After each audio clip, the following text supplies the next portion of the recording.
Itong event na to is in celebration of World Photography Day. Kalimitan hindi na-exhibit yung mga presidential pictures, more on iba't ibang mga human interest, no? So we thought of sa World Photography Day, para maiba naman, let's show the president's photos. We really thought of showing the public that the president has lots of initiatives then, no?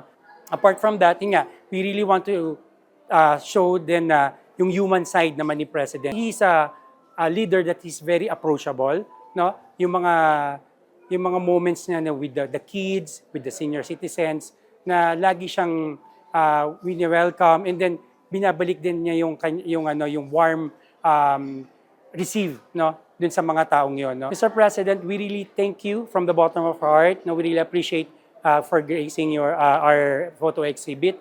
We do appreciate na you like our pictures, no, na dinisplay po namin dito. We really want na lagi kayong kino-cover, no, to show the people how hardworking the president is and what are the initiatives that you've been always giving to the people.